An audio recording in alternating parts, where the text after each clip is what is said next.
The first time I heard it, I thought I was dreaming. That low electric hum, rising and falling, cutting through 3 in the morning like it had every right to be there.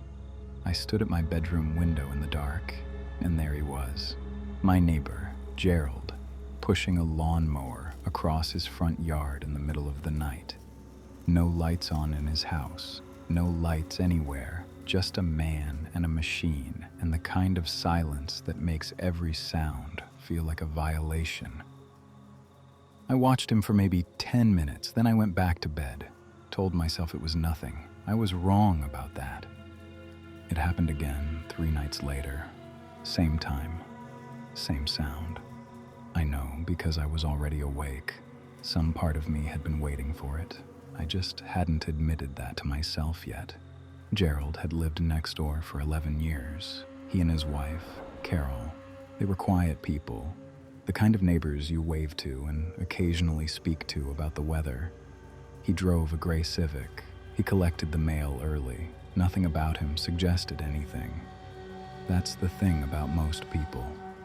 By the 3rd week, I started writing it down. A small notebook. Times, durations.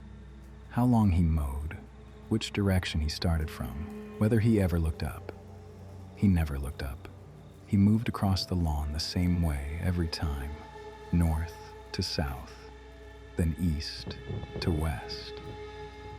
Then a tight loop around the left side of the yard. Always the same, never deviating. I told myself it was insomnia. I told myself a lot of things that month.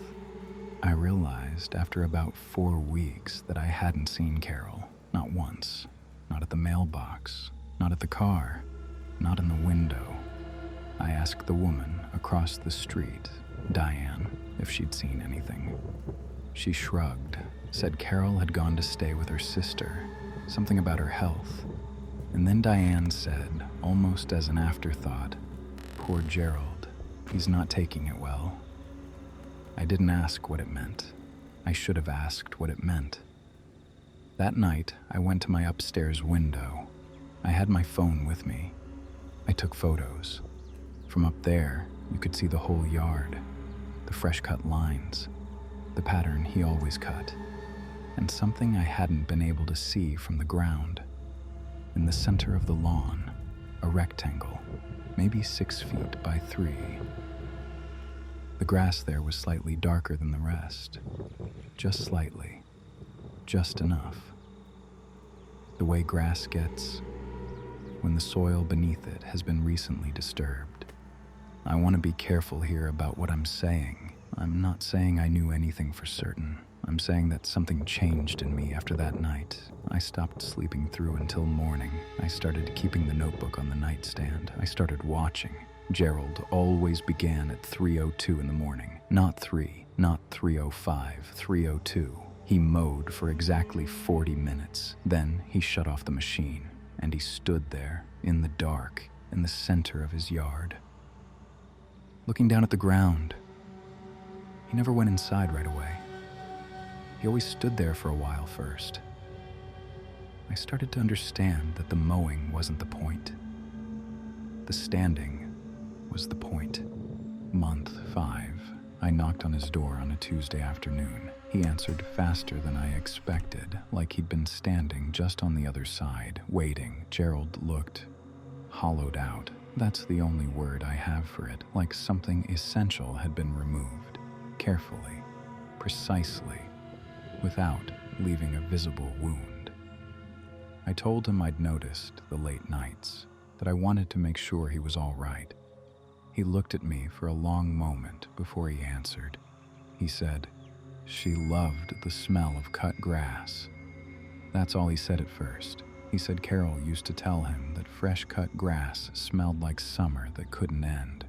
She said it every time, without fail. For 31 years of marriage, she had passed away, in her sleep, 6 months ago. The night after she died, he couldn't sleep. He went outside at 3 in the morning and he mowed the lawn. He said he didn't know why. He said it was the only time he felt close to her. That smell, in the dark, in the quiet. I didn't know what to say.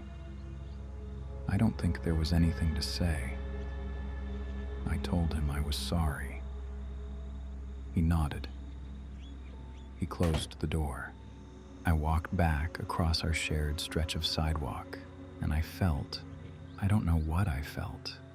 Relief, maybe, or something close enough to relief that I couldn't tell the difference. I went upstairs. I looked out the window at his yard. The lawn was immaculate, green, even, tended.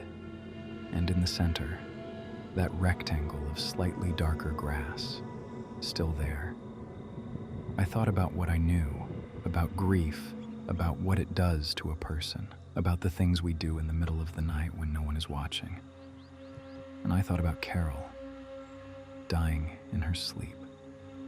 No one there, no warning. And I thought about how Diane had said Carol went to stay with her sister. Something about her health, which is what you say when you want to protect someone, or when you don't know the truth yet, or when the truth is something no one on the street has thought to ask about. I still see him. Most nights, 3:02 a.m., 40 minutes, always the same path, always the same pause, at the end.